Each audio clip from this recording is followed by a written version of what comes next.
Hello, how's it going? So in this video, I'm going to be doing something pretty different. Here, I am on this app called Brilliant Quotes, and I'm just going to be reading something by Baruch Spinoza. And this is a person who was later known as Benedict de Spinoza, a Dutch Jewish philosopher, revealing considerable scientific aptitude. The breadth and importance of Spinoza's work was not fully realized until years after his death.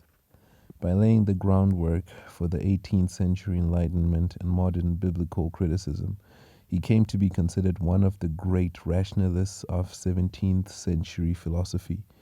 His magnum opus, the Posthumous Ethics, in which he opposed Descartes' mind-body dualism, has earned him recognition as one of Western philosophy's most important contributors. Philosopher George Wilhelm Friedrich Hegel said of all contemporary philosophers, "You're either a Spinozist, you're either a Spinozist or not a philosopher at all." So I actually came across him and his work, his thoughts in this app. So I'm just going to be going over a couple of quotes by Spinoza. So the highest activity a human being can attain is learning for understanding, because to understand is to be free. This is nice. Learning for understanding. And understand is under and stand, which is sub, which is under. Stand is stance. Understand is substantiation. So when you substantiate something, you're free. So, yeah, this is nice. Desire is the very essence of man. Desire. So, all right. Of course, this is all part of Western philosophy. However, it should be applied with knowledge. So desire in this context, I don't know what desire would mean to you, but here I feel like this type of, all right, in fact, let me check for this. Let me check. So let's do this. Desire. So whenever I look at words, this is what I'm really looking for, the etymology. So desire from the French, apparently from decidus, the phrase to decidere, from the stars. So sidus, sidious, side us. So this is decider, from the stars, in connection with astrological hopes. So to want, to wish for earnestly, to put a request to someone, entreat. I want to want emotionally or sexually, express a wish for, to entreat, to request, require, demand, claim. Okay. So Spinoza is saying desire, this astrological inspiration, is the essence. So what do you think about that? And how do you see this applied to you? All right. Everything excellent is as difficult as it is rare. Everything excellent is as difficult as it is rare. Yes, to attain excellence is not easy. And through that lack of ease, that difficultness, that rarity makes the excellence a commodity that is different because it is undersupplied. So its value is excelled. So pretty cool. The world would be happier if men had the same capacity to be silent that they have to speak. So, yes, someone once said that the world would be much better if people had the ability to just sit quietly in a room. So the world would be happier if men and women had the same capacity to be silent that they have to speak. I like it. Because when you're silent, let me show you something here.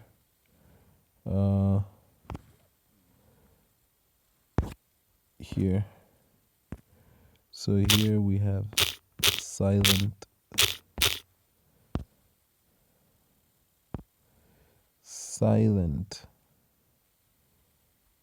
still, windless, quiet, slow. So when we take all of the words in silent, we have this, listen. So we have the SILEENT,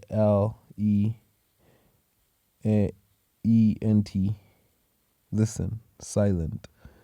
So this is actually the same thing.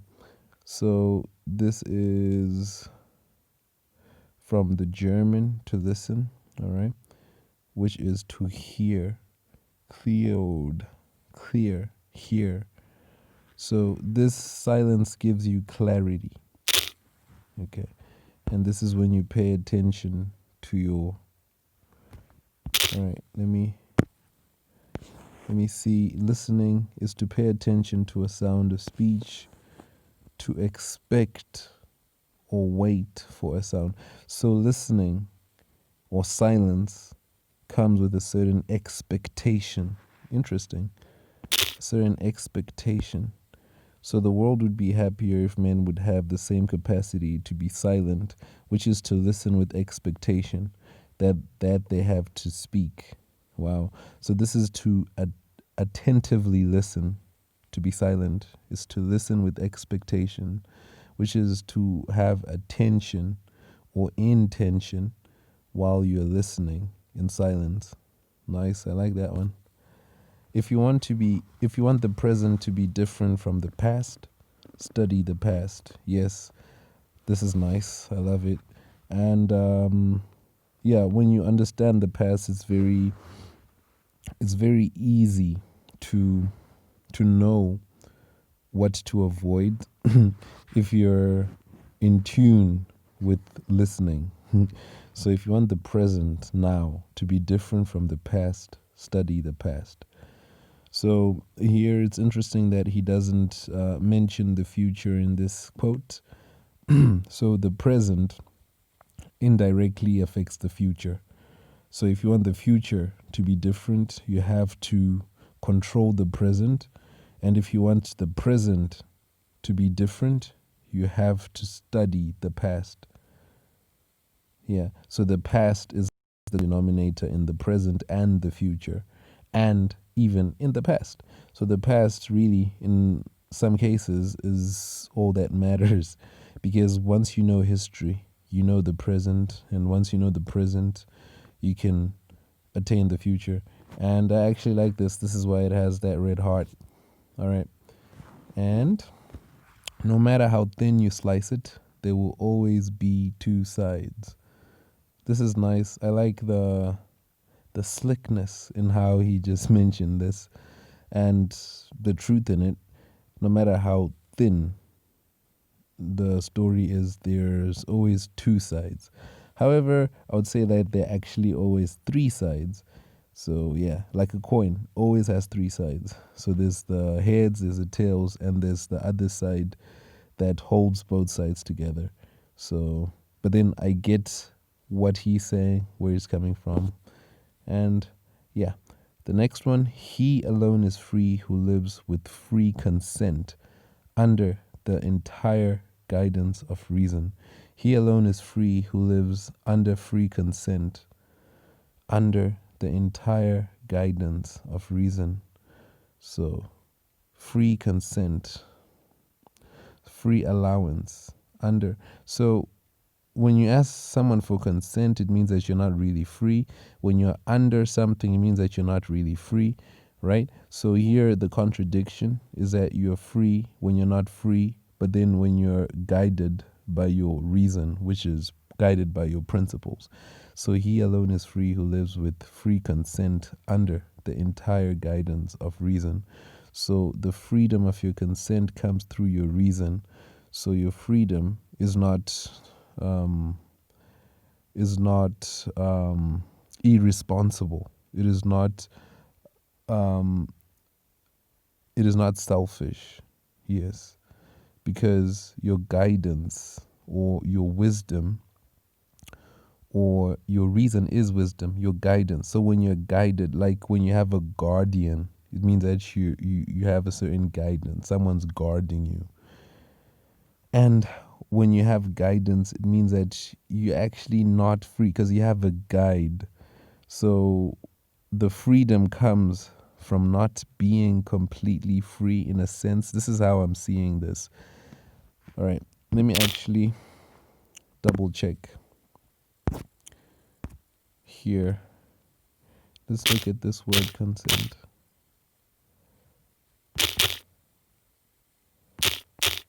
Oh no.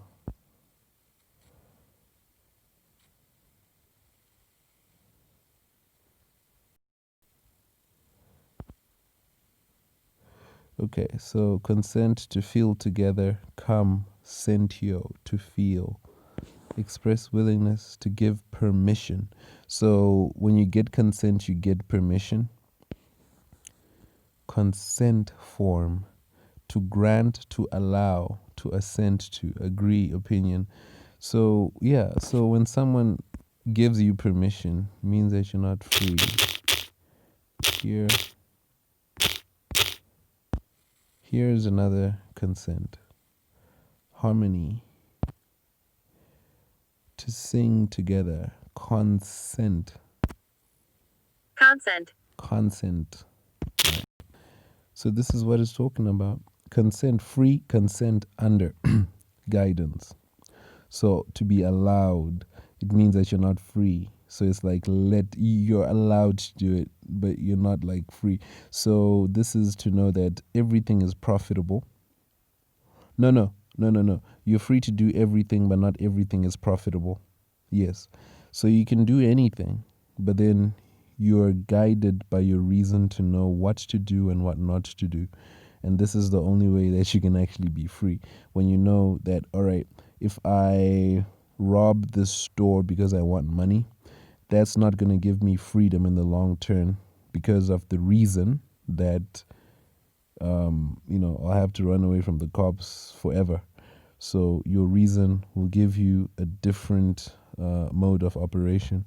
So he alone is free, who lives with free consent under the entire guidance of reason. Wow, this is nice. I'm going to really meditate on this one because I think it's very, very multifaceted. The greatest pride or the greatest despondency is the greatest ignorance of oneself. Wow. Wow.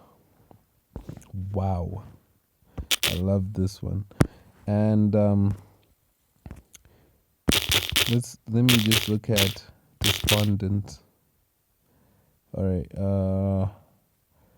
Despondent, to give up, to abandon, low spirits from loss of hope or courage, despair.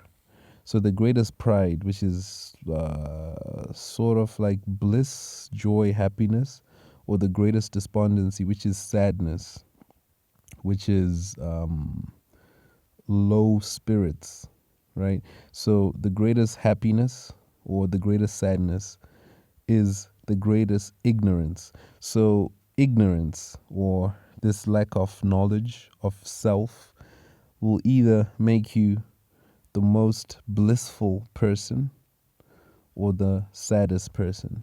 And we know ignorance is bliss. So that's vanity. So ignorance is the source of this extremity in oneself due to not knowing thyself. So, in order to be humble and sober, you have to be aware of yourself. And I like this one. All right. There is no hope unmingled with fear, and no fear unmingled with hope. Okay. So, when you're hopeful, you probably have some fear. So, which is like you risk, there's a reward. And when you're fearful, you're probably having some hope. Or he didn't say probably, but he says absolutely none. But this is how I'm taking it, that when you're fearful, there should be hope involved. And when you're hopeful, there'll be fear. So there's always the opposite attraction of these opposing emotions or factors or feelings. Yeah. So this is when you're hopeful, there's fear, and when you're fearful, there's hope. That's interesting. So this actually would apply to a person who is experiencing a hopeful situation. So when you hope for something to be good, it is because of a certain fear that you're already under or that you want to avoid. Like, I hope the check comes through because you're afraid that you won't have money, right? And then when you're afraid that you run out of money, you're hopeful. So it's the same thing in different ways, but not exactly, because this applies in absolute, like, there is no hope unmingled with fear, right? So this is actually reminding me of the Warren Buffett quote when he said that you should be hopeful when others are fearful and fearful when others are hopeful. This is in terms of investing. So yeah, this is the vibe that I'm kind of getting from this, that you should be able to balance, or you should be able to be sober enough, because this man is a philosopher, was a philosopher. So he's saying, like, you should be able to balance your hope with fear and your fear with hope. Or you should know that relationship always exists whether or not you acknowledge it. So when you're aware of it, then you'll be able to use these emotions to your advantage. That when you're hopeful of your investment, you have to understand the fear that you're experiencing, acknowledge it, and then you'll be able to channel it to use it as a strength, as opposed to it being a weakness, which is basically ignorance, which leads to bliss or sadness. So you have to know hope and fear within any situation or context that you find yourself in. All right, happiness is a virtue, not its reward. Happiness is a virtue. So a virtue, as a power, is a gift, is a trait. Happiness is a virtue. It is not its reward. So happiness is not the gift, but happiness is a virtue, not its reward. All right, I'm just going to check out because this virtue,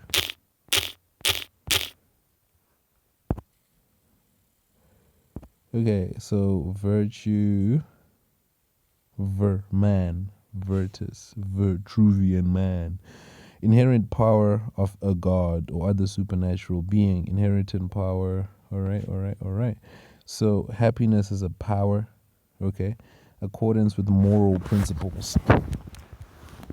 So I assume that he's speaking in terms of this third meaning, accordance with moral principles, conformity of behavior or thought with the strictness of morality, good moral conduct, yes, or yeah.